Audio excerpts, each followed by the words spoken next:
Hello. Hello, আপনি অনেক বলছেন? জি বলছি, কে বলছেন? আমি ইকরা। আমাদের বিয়ে ঠিক হয়েছিল। জি চিনতে পেরেছি। আপনার বাবা নিশ্চয়ই ছেলেকে ফোন দিতে বলেছে যাতে বিয়ের আগে জানাশোনা বাড়ে, সম্পর্ক বৃদ্ধি হয়। আগেও বলেছি, এখনো বলছি, এই বিয়ে করা আমার পক্ষে সম্ভব না। সরি।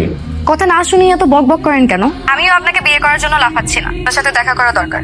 বিয়ে ভাঙার জন্য কোনো কিছু তো একটা করতে হবে নাকি? আচ্ছা ঠিক আছে, একটু পরে আমার অফিস শেষ হয়ে যাবে, আপনি উত্তর আসতে পারবেন কোনো একটা রেস্টুরেন্টে বসে? ঠিক আছে, লোকেশন পাঠান, আমি আসছি। ওকে। ও হ্যাঁ শুনেন, আপনার ওই গার্লফ্রেন্ড টিনাকেও সাথে করে নিয়ে আসেন। সবাই মিলে একসাথে বসলে কারো না কারো মাথা থেকে কিছু না কিছু একটা বুদ্ধি বের হবে। Sure, why not. ঠিক আছে, রাখি।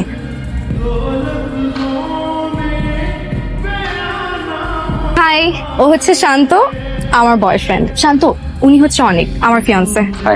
হ্যালো। মানে বাবা মা জোর করে আংটি পরিয়ে দিয়েছে আর কি। যদিও আমরা খুলে রেখেছি, আমাকে তো সব বলেছি। উনি নিশ্চয়ই টিনা। জি। কোনো সন্দেহ? সন্দেহ কেন? আচ্ছা, আমরা বসি, কিছু খাবার অর্ডার করি। কে কি খাবে? আমি একটা পিৎজা খাবো, এক্সট্রা চিজ, একটা মোহিতো, এক্সট্রা আইস। এক্সট্রা, সবকিছু এক্সট্রা। ওকে। আর ভাই আপনি?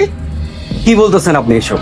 খাবার কি এখন আমার গলা দিয়ে নামবে? ইকরাকে আমি কতটা লাভ করি আপনার কোনো আইডিয়া আছে? ওর বিয়ে ঠিক হয়ে গেছে, তাও আপনার সাথে।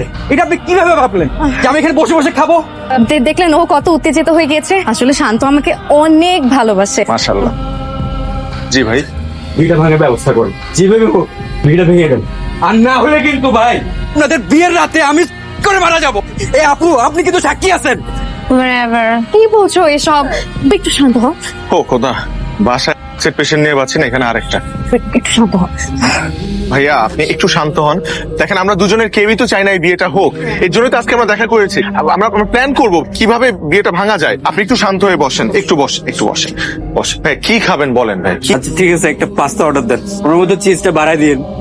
Poppy cat.